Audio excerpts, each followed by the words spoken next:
ಇವತ್ತು ಅಧಿಕಾರ ಆಳ್ವಿಕೆ ನಡೆಸ್ತಿರೋದು RSS, ರಾಷ್ಟ್ರೀಯ ಸ್ವಯಂ ಸೇವಕ ಸಂಘ. ಅದೊಂದು ಫ್ಯಾಸಿಸ್ಟ್ ಆರ್ಗನೈಸೇಷನ್. ಅದು ಕೇವಲ BJPನಷ್ಟೇ ಡಿಪೆಂಡ್ ಆಗಿಲ್ಲ, ಕಾಂಗ್ರೆಸ್ ಮೇಲೆ ಡಿಪೆಂಡ್ ಆಗಿದೆ. ಕಾಂಗ್ರೆಸ್ನಲ್ಲಿ RSS ವರ್ಕ್ ಮಾಡ್ತಿದೆ, ಬಹುಜನ ಸಮಾಜ್ ಪಾರ್ಟಿಲಿ RSS ವರ್ಕ್ ಮಾಡ್ತಿದೆ, ಸಮ್ ಟೈಮ್ ಮುಸ್ಲಿಂ ಆರ್ಗನೈಸೇಷನಲ್ಲಿ ಕೂಡ RSS ವರ್ಕ್ ಮಾಡ್ತಿದೆ. ಹೇಳಿದ್ರೆ ಸ್ವತಂತ್ರ ಚಳುವಳಿಯಲ್ಲಿ ಈಗ ಯಾರು ನಾವು ದೇಶ ಪ್ರೇಮಿಗಳು ಅಂತಿದ್ರು, ಅವ್ರು ಯಾರು ಸ್ವತಂತ್ರ ಚಳುವಳಿಯಲ್ಲಿ ಇರಲಿಲ್ಲ. ಪ್ರಭುತ್ವ ವ್ಯವಸ್ಥೆ ಏನಿದೆ, ನ್ಯಾಯಾಂಗದಲ್ಲಿ RSS, ಭಾರತ ದೇಶದ ಮಿಲಿಟರಿಯಲ್ಲಿ RSS, ಭಾರತ ದೇಶದಲ್ಲಿ ಮಾಧ್ಯಮದ ತುಂಬೆಲ್ಲ RSS. ಭಾರತ ದೇಶದ ನಿರುದ್ಯೋಗಕ್ಕೆ RSSನಲ್ಲಿ ಉತ್ತರ ಇಲ್ಲ, ಭಾರತ ದೇಶದ ಬಡತನಕ್ಕೆ RSSನಲ್ಲಿ ಉತ್ತರ ಇಲ್ಲ.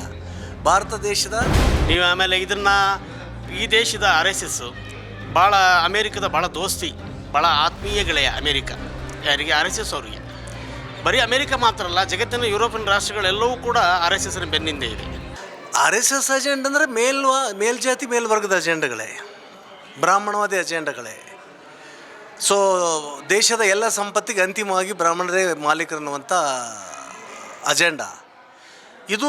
ಈ ಹಿಂದೆ ಆ್ಯಕ್ಚುಲಿ ಗುಪ್ತವಾಗಿ ಇತ್ತು, ಈಗ ಬಹಿರಂಗವಾಗಿ ಬಂದಿದೆ. ಸ್ವತಃ RSS ಅಧಿಕಾರದಲ್ಲಿದೆ, BJP ಒಂದು ಕವರ್ ಅಷ್ಟೇ.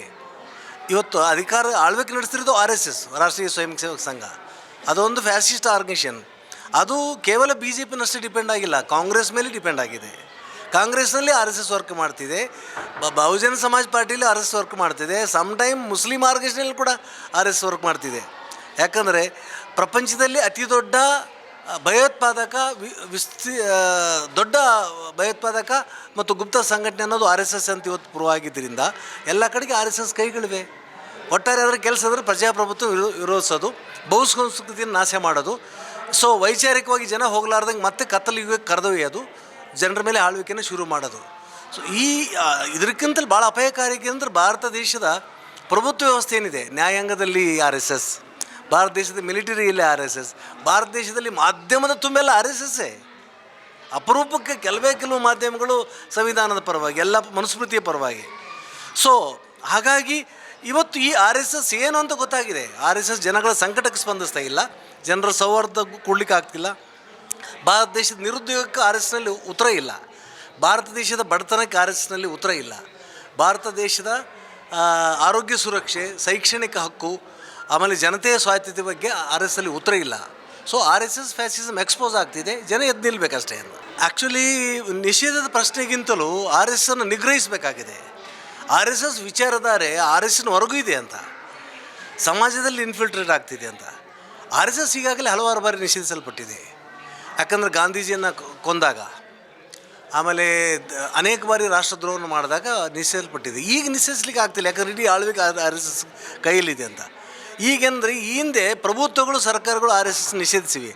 ಈಗ ಭಾರತ ದೇಶದ ಜನ, ಹಿಂದೂ, ಮುಸ್ಲಿಂ, ಕ್ರೈಸ್ತ, ಪಾರ್ಸಿ, ಬೌದ್ಧ, ದಲಿತರು ಇಡಿಯಾಗಿ ಸೇರಿ ಸಮಾಜದಿಂದ RSS ನಿಷೇಧಿಸುವಂಥ ದೊಡ್ಡ ಸವಾಲು ಭಾರತ ದೇಶದ ಜನರ ಮುಂದಿದೆ. ಯಾವುದೇ ಒಂದು ಸರ್ಕಾರಕ್ಕೆ ತಾಕತ್ತಿಲ್ಲ RSS ನಿಷೇಧಿಸಲಿಕ್ಕೆ. ಸೊ ಮೊದಲು ಮಾಡಬೇಕಾಗಿದ್ದ ಕೆಲಸ ಅಂದರೆ BJPನ ಅಧಿಕಾರದಿಂದ ಕಿತ್ತಿ ಹಾಕಬೇಕಿದ್ದು ಮೊದಲನೇ ಸ್ಟೆಪ್ಪು. ಆನಂತರ RSSನ್ನು ಅಧಿಕಾರದಿಂದ ಮತ್ತು ಸಮಾಜದಿಂದ ನಾವು ತೊಲಗಿಸ್ಲಿಕ್ಕಾಗತ್ತೆ. ಇವತ್ತು ಚಲನಚಿತ್ರ ಪ್ರದರ್ಶನ ಮಾಡಿದ್ದು ವಸುದೈವ ಕುಟುಂಬಂ ಅಂತ. ಜಗತ್ತೇ ಒಂದು ಕುಟುಂಬ, ಜಗತ್ತಿನಾಗೆ ಇರುವಂಥ ಎಲ್ಲ ಮಾನವ ಜೀವಿಗಳು ಒಂದೇ ಆಗಿ ಜೀವನ ಸಾಗಿಸ್ಲಿಕ್ಕೆ ಸಾಧ್ಯತೆ ಇದೆ. ಆಗಿದ್ದ ಸಲುವಾಗಿಯೇ ಆ್ಯಕ್ಚುಲಿ ಮಾನವ ಜನಾಂಗ ಅಸ್ತಿತ್ವಕ್ಕೆ ಬರಲಿಕ್ಕೆ ಸಾಧ್ಯ ಆಗಿದೆ ಅಂಥೇಳಿ ಸಂದೇಶವನ್ನು ಕೊಡ್ತಕ್ಕಂಥ ಉತ್ತಮವಾದ ಚಲನಚಿತ್ರ, ವೈಚಾರಿಕ ಚಲನಚಿತ್ರ, ಪ್ರಗತಿಶೀಲ ಚಲನಚಿತ್ರ ಅನಂತ್ ಪಟವರ್ಧನ್ ಅವ್ರದ್ದು. ಅದು ಭಾರತವನ್ನು ಒಂದು ಕುಟುಂಬ ಆಗಿ ಯಾವ ರೀತಿ ನೋಡಬೇಕು, ಇಡೀ ಪ್ರಪಂಚವನ್ನು ಒಂದು ಕುಟುಂಬ ಆಗಿ ಯಾವ ರೀತಿ ನೋಡಬೇಕು, ಇಂಥದ್ದೊಂದು ಟ್ರೆಡಿಷನ್ ಇಂಡಿಯಾಕ್ಕೂ ಇದೆ, ಅಂತಾರಾಷ್ಟ್ರೀಯ ಮಟ್ಟಕ್ಕೂ ಇದೆ ಅನ್ನೋದು ಹೇಳಲಿಕ್ಕೆ ಇರುವಂಥ ಚಿತ್ರ. ಇದೊಂದು ಮಾದರಿ ಚಿತ್ರ, ಇದೊಂದು ಒಳ್ಳೆಯ ಸಂದೇಶವನ್ನು ಕೊಡುವಂಥ ಚಿತ್ರ. ಒಂದು ದೇಶ, ಎರಡು ದೇಶಗಳ ನಡುವಿನ ಯುದ್ಧ ಅಲ್ಲ, ಇದೊಂದು ಅಂತಾರಾಷ್ಟ್ರೀಯ ಮಾರುಕಟ್ಟೆಗೆ ನಡೀತಿರುವಂಥ ಯುದ್ಧ. ಉದಾಹರಣೆಗೆ ಪ್ಯಾಲೆಸ್ತೈನ್ ಮೇಲೆ ನಡೆದಂಥ ದಾಳಿ ಇಡೀ ಜಗತ್ತಿನ ಜನ ಅದನ್ನು ಪ್ರತಿಭಟಿಸಿದರು. ಪ್ಯಾಲೆಸ್ತೈನನ್ನು ಆಕ್ರಮಣ ಮಾಡಿಕೊಳ್ಳಲಿಕ್ಕೆ ಇಸ್ರೇಲ್ ಮೂಲಕ ಅಮೇರಿಕ ಮೂಲ ಕಾರಣ ಆಗಿದ್ದು. ಜಗತ್ತಿನಲ್ಲಿ ಎಲ್ಲೇ ಯುದ್ಧ ನಡೆದರೆ ಆ ಯುದ್ಧದ ರಿವಾರಿನೇ ಅಮೇರಿಕ ಆಗಿದೆ. ಅಮೇರಿಕ ಒಂದು ಸಾಮ್ರಾಜ್ಯಶಾಹಿ ದೇಶ, ಜಗತ್ತೇ ತನ್ನ ಕೈಯಲ್ಲಿರಬೇಕು ಅನ್ನುವ ಹೆಸರಿನಲ್ಲಿ ತನ್ನ ಕಾರ್ಯಚಟುವಟಿಕೆಯನ್ನು ಮಾಡ್ತಾಯಿದೆ ಇವತ್ತು ಇಡೀ ಜಗತ್ತಿನಾದ್ಯಂತ. ಆ ಭಾಗವಾಗಿ ರಷ್ಯಾ ಉಕ್ರೇನ್ ಯುದ್ಧ ಇರ್ಬೋದು, ಅದರಿಂದನೂ ಅಮೇರಿಕ ಇದೆ.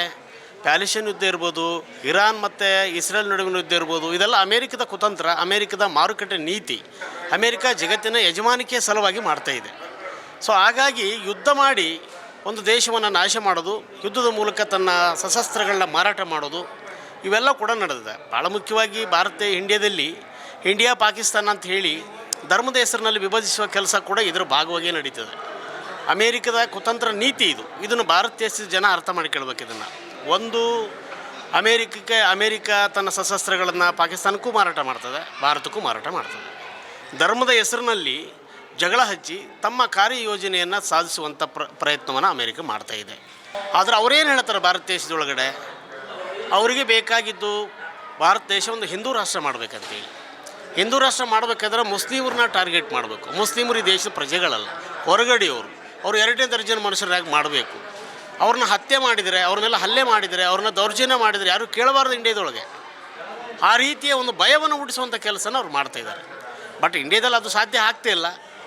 ಅದಕ್ಕಿಂತ ದೊಡ್ಡ ಶಕ್ತಿಗಳು, ಜನಪರ ಶಕ್ತಿಗಳು, ಕಮ್ಯುನಿಸ್ಟರು, ದಲಿತ ಸಂಘಟನೆಗಳು, ಹಲವಾರು ಪ್ರಗತಿಪರ ಶಕ್ತಿಗಳೆಲ್ಲವೂ ಕೂಡ ಒಗ್ಗೂಡಿ ಅದಕ್ಕೆ ಪ್ರತಿರೋಧವನ್ನು ಮಾಡ್ತಾನೇ ಇದೆ. ಅವ್ರು ಏನೆಲ್ಲ ದಾಳಿ ಮಾಡ್ತಾರೆ RSS ಅವರು, ಅದಕ್ಕೆ ಪ್ರತಿರೋಧನ ಹೊಡ್ತಾ ನಡೆದಿದೆ ಅದು. ಸೊ ಹಾಗಾಗಿ RSS ಒಂದು ಭಾರತದೊಳಗಡೆ ಈಗ ನೆಕ್ಸ್ಟು ಸೆಪ್ಟೆಂಬರ್ 27ಕ್ಕೆ ಅವರಿಗೆ 100 ವರ್ಷ ಆಗ್ತದೆ. RSSಗೆ 100 ವರ್ಷ ಆಗ್ತದೆ. ಆ 100 ವರ್ಷದ ಕಾರ್ಯಯೋಜನೆಯನ್ನು ಮಾಡಿದ್ದಾರೆ. ಅವರು ಹಿಂದೂ ರಾಷ್ಟ್ರ ಘೋಷಣೆ ಮಾಡಬೇಕು ಅನ್ನೋದು ಅವ್ರ ತಲೆಯಲ್ಲಿದೆ. ಅದು ಸಾಧ್ಯ ಆಗ್ತಿಲ್ಲ ಅವರಿಗೆ. ಸೆಪ್ಟೆಂಬರ್ 27ಕ್ಕೆ 100 ವರ್ಷ ಆಗಿದೆ. ಭಾರತ ಒಂದು ಹಿಂದೂ ರಾಷ್ಟ್ರ ಅಂತೇಳಿ ಘೋಷಣೆ ಮಾಡಬೇಕನ್ನುವ ಯೋಜನೆಯಲ್ಲಿ ಇದ್ದಾರೆ. ಆದರೆ ದೇಶಾದ್ಯಂತ ಎಲ್ಲ ರಾಜ್ಯದಲ್ಲಿ ಈ ಧರ್ಮಕಲಾ ಜಾತಿ ಕಲದ ವಿರುದ್ಧ ಜನ ಇದ್ದಾರೆ. ಭಾರತ ದೇಶದ ಜನ ಬಯಸೋದು ಉದ್ಯೋಗ, ಆಮೇಲೆ ಕೃಷಿ ಅಭಿವೃದ್ಧಿ, ಆಮೇಲೆ ಕೈಗಾರಿಕೆಗಳ ಅಭಿವೃದ್ಧಿ, ದೇಶವನ್ನು ಸಮಗ್ರ ದೇಶವಾಗಿ ಬಲಾಢ್ಯ ದೇಶವಾಗಿ ಕಟ್ಟಬೇಕನ್ನೋದು ಜನರ ಆಶಯ. ಆದರೆ ಅದಕ್ಕೆ ವಿರುದ್ಧವಾಗಿ ದೇಶವನ್ನು ದಿನದಿಂದ ದಿನಕ್ಕೆ ಜನರ ಬದುಕನ್ನು ನಾಶ ಮಾಡ್ತಿದ್ದಾರೆ. ಧರ್ಮದ ವಿಷ ಬೀಜಗಳನ್ನ ಬಿತ್ತುತ್ತಾ ಇದ್ದಾರೆ. ಧರ್ಮ ಜಾತಿ ಜಗಳ ಹಚ್ಚೋದೇ ಅವರು ರೂವಾರಿಗಳಾಗಿದ್ದಾರೆ. ಸೊ ಈ ಸಂದರ್ಭದಲ್ಲಿ ಭಾರತ ದೇಶದ ಜನ ಅರ್ಥ ಮಾಡ್ಕೊಳ್ಬೇಕಾಗಿದೆ ನಾವು. ಯಾಕಂತೇಳಿದರೆ ಸ್ವತಂತ್ರ ಚಳುವಳಿಯಲ್ಲಿ ಈಗ ಯಾರು ನಾವು ದೇಶ ಪ್ರೇಮಿಗಳು ಅಂತಿದ್ರು, ಅವ್ರು ಯಾರೂ ಸ್ವತಂತ್ರ ಚಳುವಳಿಲಿ ಇರಲಿಲ್ಲ. ಅವ್ರು ಯಾರೂ ಸ್ವತಂತ್ರ ಚಳುವಳಿ ಹೋರಾಟದಲ್ಲಿ ಭಾಗವಹಿಸಲಿಲ್ಲ. ಆ ಸಮುದಾಯದವ್ರು ಯಾರೂ ಸಾಯಲಿಲ್ಲ. ಎಲ್ಲ ಬ್ರಿಟಿಷರ ಏಜೆಂಟ್ರಾಗಿ ದಲ್ಲಾಳಿಗಳ ಕೆಲಸ ಮಾಡ್ತಾಯಿದ್ರು. ಈಗ ಹೊಸ ರೂಪದಲ್ಲಿ ಮತ್ತೆ ಅಮೇರಿಕದ ಏಜೆಂಟ್ರಾಗಿ ದಲ್ಲಾಳಿಗಳ ಕೆಲಸ ಮಾಡ್ತಾಯಿದ್ದಾರೆ. ಇದಕ್ಕೆ ನಮ್ಮ ಈ ಡೆವಲಪ್ಮೆಂಟ್ಸ್ಗಳು ನೋಡ್ತಾ ಇದ್ದೀವಿ. ಒಬ್ಬೊಬ್ಬ MP ಡೊನಾಲ್ಡ್ ಟ್ರಂಪನ್ನು ಭೇಟಿ ಮಾಡಲಿಕ್ಕೆ ಹೋಗ್ತಾರೆ. ಇದೇನು ತೋರಿಸ್ತದೆ? ಇವರು ದಲ್ಲಾಳಿಗಳು, ಅವರು ಏಜೆಂಟ್ರಾಗಿ ಅನ್ನೋದು ಕಾಣ್ತಾ ಇದೆ. ಅವ್ರು ರೆಸ್ಪಾನ್ಸ್ ಮಾಡಿಲ್ಲ. ಅವ್ರು ಯಾರು ಅಮೇರಿಕದಲ್ಲಿ ಇಡೀ ಭಾರತ ದೇಶದ ಮಾನ ಹರಾಜು ಹಾಕಿದಂಥ ಪ್ರಕರಣಗಳು ಕಾಣ್ತಾ ಇದೆ. ಆಮೇಲೆ ಅಮೇರಿಕದಿಂದ ಲಕ್ಷಾಂತರ ಸಾಲನ ತಂದಿದ್ದಾರೆ. ಸಾಲ ತಂದು ಕಂಪ್ನಿಗಳನ್ನ ಡೆವಲಪ್ ಮಾಡಿದ್ದಾರೆ. ಅದಾನಿ ಅಂಬಾನಿ ಅಂತವ್ರಿಗೆ, ಅವ್ರಿಗೆ ಯಾರು RSSಗೆ ಹಿಂದೂ ರಾಷ್ಟ್ರಕ್ಕೆ ಯಾರು ಸಪೋರ್ಟ್ ಮಾಡ್ತಾರೆ ಅಂಥ ಕಂಪ್ನಿಗಳನ್ನು ಅಭಿವೃದ್ಧಿ ಮಾಡುವಂಥ, ಆ ಕಂಪ್ನಿಗಳ ಮೂಲಕ ದೇಶನ ಆಳ್ವಿಕೆ ಮಾಡುವಂಥ ಒಂದು ತಂತ್ರಗಾರಿಕೆಯನ್ನು RSS ಅವರು ಮಾಡ್ತಾಯಿದ್ದಾರೆ.